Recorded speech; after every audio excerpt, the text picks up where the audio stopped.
This result means that Real Madrid are now a point behind Barcelona, and it's a third straight draw in La Liga, Craig, and didn't really deserve much more. Nothing to write home about, is it, at the moment? You know, we discussed it at half-time briefly. I mean, there's no real... When you watch Real Madrid now from last season, apart from Mbappe sharper and scoring more goals and is much more looking like his old self, the rest of it is kind of the same, isn't it? It's you know, Maka touched on it in the commentary with Ian Dark.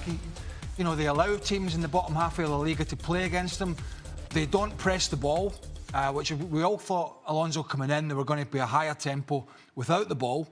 We haven't seen that. Now, whether he wants that, and he's figured out that he can't get, you know, Vinicius Jr. and others to go and do what he wants, and he's thought, well, why fight it, and I'll just go the other way. But it is allowing, we've seen the 3 draws, Vallecano away, who are a good side, Elche, who are recently promoted, but they're a good side, and now Girona, who 2 years ago were great, but the third bottom of the league. And for a big chunk of this game, particularly the first 45 minutes, again, you wouldn't have known if you just walked in and said, which team's Real Madrid? Because they're giving everybody an opportunity to play against them, and a little bit like Man City in a sense. What they have got at the moment is a world-class goalkeeper. And we're seeing, you know, Man City giving up opportunities and Donnarumma pulling off big saves. And we saw it again here with Courtois. OK, it wasn't the strongest finish when the lad was through, but he's still got a big hand to it. So yeah, I mean, we talk about Barcelona, what about Hansi Flick's issues, what about the defence? But at least they've got something about them, really got something about them going forward. If you said to me, are Real Madrid going to put a run together now? Is the second half of the season going to be really strong? I would be like, I don't know. I just don't know. I mean, and once again, there's nothing in this performance that, if I was a Real Madrid fan, that got me excited. Really nothing. Not very convincing. We had Archie in top pitch side for us today with Luis Garcia and Sid Lowe at Montilivi. To what Craig's saying, guys, just Real Madrid aren't convincing anyone at the moment, and now it's cost them these 3 straight draws.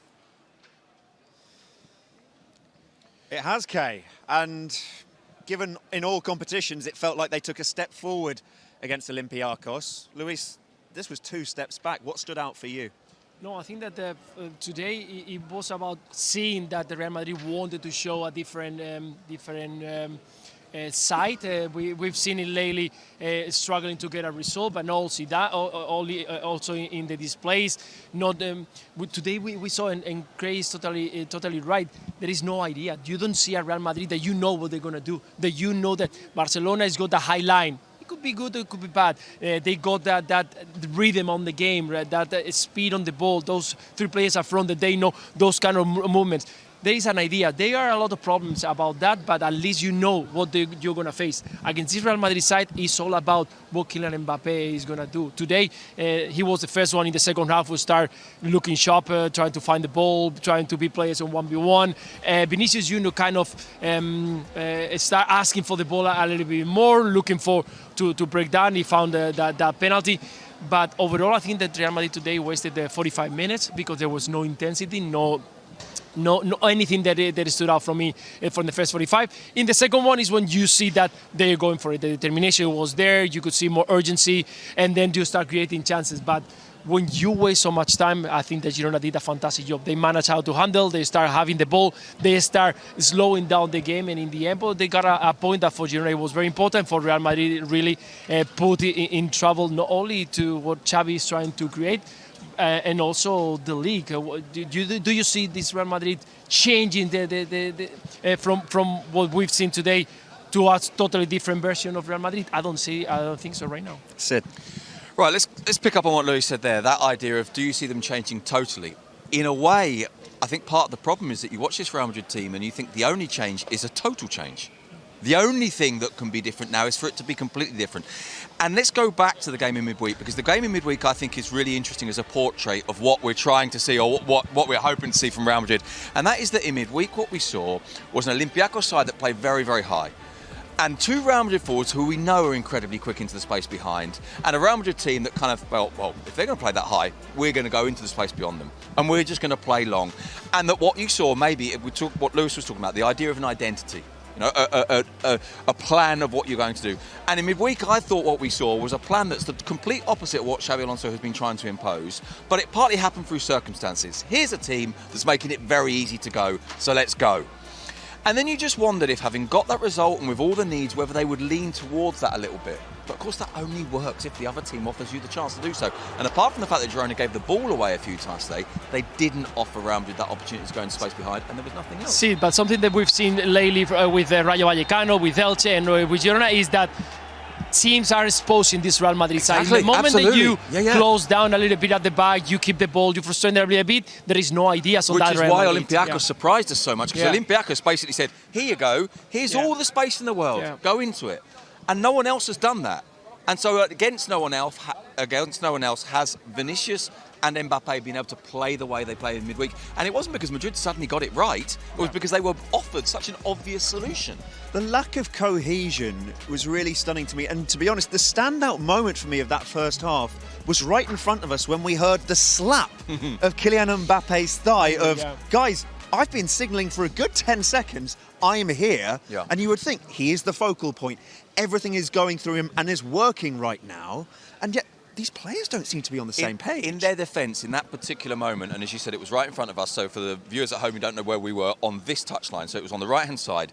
When Mbappe wants the ball and you give it to him is when Mbappe is running through the middle or cutting in from the left. To be honest, on the right-hand side of the pitch, now I'm not saying Mbappe is a bad player on the right side of the pitch, but it's not where he does you the most damage. So I can understand why in that particular instance they turned and went back the other way, but I think it was indicative of a sense of a lack of clarity about what they want to do with the ball, I think. That is a third game in a row in La Liga that Real Madrid have failed to win. Their next game is on the road as well, Kay, away to Athletic in the week. And that looks pretty tricky right now for them. Back to you. Thank you so much, guys. I'll be hoping to get back to the Bernabeu as soon as possible. Just want to go back. Or maybe not. Or maybe not, exactly. Because the home fans will let them know exactly what they think there. Let's get back to... I want to get back to that Rodrigo moment. You said you were OK with the referee's decision on it. I don't think there was a... look, I'm not denying there was contact, but was there really enough to see him sprawl over the way he did? And I think you could debate that. I think whenever you dangle your leg out, Stevie, you're always taking a risk, aren't you? To me, the onus is on the defender not to make any contact with the forward. The forward, Rodrigo's clearly beating him. The ball's past him.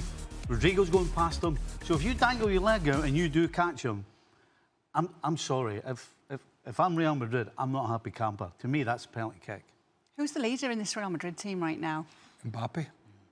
And he's not really a leader per se, is he? He's not a shouter or, you know, a midfield enforcer. He's leading by what he's doing in front of goal. He's a get me the ball and I'll show you how to do it. But that's the problem. It becomes one-dimensional when it's the Kylian Mbappe show. Now, they have other players that should be able to step up, and we saw a little bit with Vinicius, particularly in the second half. But we didn't see a lot of Bellingham again. I mean, they're not even controlling the middle of the park against teams in the bottom half of the Liga. And I honestly wonder, and I say this about a lot of leagues, we have Atletico Madrid back sort of in the fold, but would you ever trust them?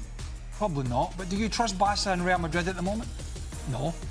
You have Villarreal having a standout season, and Barcelona and Real Madrid, to me, seem to have so many issues they're dealing with in terms of the defences and the midfield and Barcelona's high line that the guys mentioned and their reliance here on Kylian Mbappe.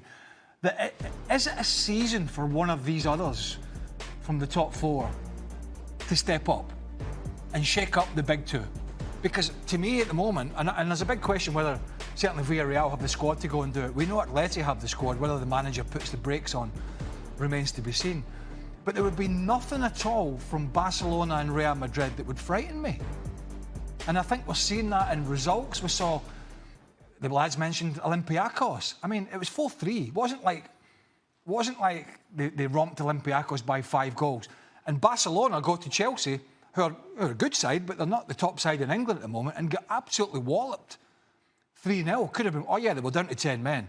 Araujo gets sent off. But it was a non-contest, even when it was 11 V11. So the top two in Spain at the moment, I think would be sending a message to the others, certainly the two closest rivals, and saying, hey, there's a championship here to be gotten this year, because neither of the two of these are any great shakes, if we've been honest about it. Now, as you know, it's the third straight draw for Real Madrid. And Sid Lowe, you know very well usually how this Spanish media works, particularly the Madrid press. It's going to be interesting to see what their narrative is for this Real Madrid game tomorrow. What would you suggest it might be?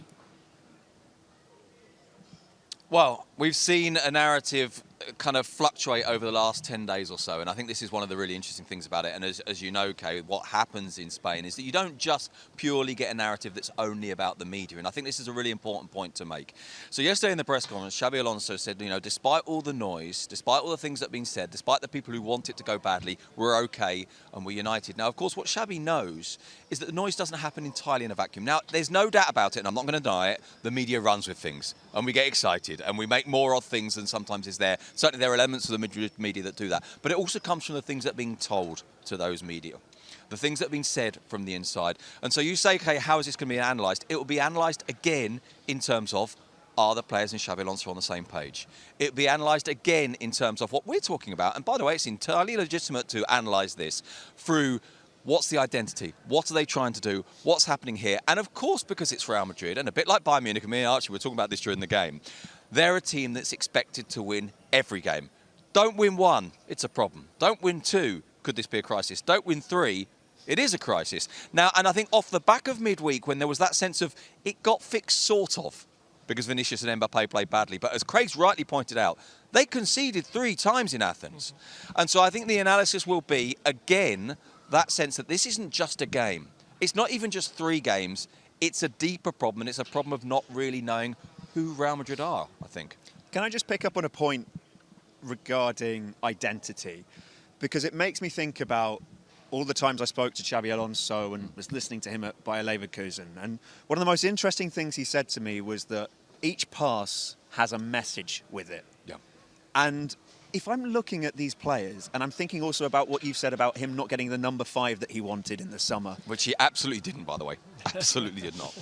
That I'm not seeing a player who I think Xabi Alonso sees himself embodied by in this team. And that's a real problem, because particularly if you are wanting your team to be a bit more patient and control the game, Luis, then you need that kind of engine and motor, but most importantly, an architect who is giving you that flow, and they really missed that. Yeah, that Zubimendi is long gone. It's a player that I think that everybody was talking about, and he's doing such a great job at Arsenal, and it was that kind of moment. And Xabi Alonso arrived to this team to try to change the lyrics. Last year and the year before, they were winning, they're getting their results, but you couldn't see a Real Madrid with an identity. And I think that's why Xabi Alonso arrived to the Real Madrid side. Yes, he doesn't have that kind of player, and he's trying to find something into the middle, because today, once again, we saw a totally different midfield also, with Tchouaméni, with Arda Güler. Arda Güler was replaced quick after half-time, so that shows that the idea into the center of the park is not there. It's not something, he's not enjoying, or he's not liking what is happening there into the middle, but there are some more things that you can see when the changes are happening, because Carreras on the left side, he was not there today. It was Fran Garcia, the other day was on the wide area, so there is a lot of changes, not only rotation because you need to rest player, but also players arrive in different positions. We saw Rodrigo today on the right side, the other day was on the left side, so you could see that he's trying to things, but that the things are not working, and I'm not sure how long Real Madrid as a club can manage those kind of situations, because we don't see something that is changing from what we saw already last year. There's another dimension to that, which is this is cultural. It's not just about style, it's about culture. It's about what this club does culturally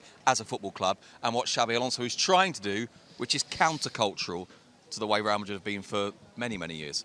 Sid, Luis, thank you very much indeed. Kay, back to you. Thanks, Another fruitless Archie. night for Real Madrid in La Liga. Counter-cultural. No. Oh, my teeth nearly fell out. My burning question, though, guys, is what happened with the Girona dog? Did you get to pet it? Oh, Did we get to? did we? I'm so pleased. This is the best moment of the night. Never mind the goals. Never mind a brilliant performance, by the way, from Arnau Martinez. The performance from Kanya was the best we've It seen. looks like it wants nothing That's the to do happiest I with saw any- Sid all night. Yeah. To be fair, she looks the brightest. Hey, come on, Stevie. So it was the best analysis we've seen all day was from the dog. Ah, lovely stuff. Thank you so much, guys. We'll let you go and get warm. It looks like it was a cold night in Girona tonight.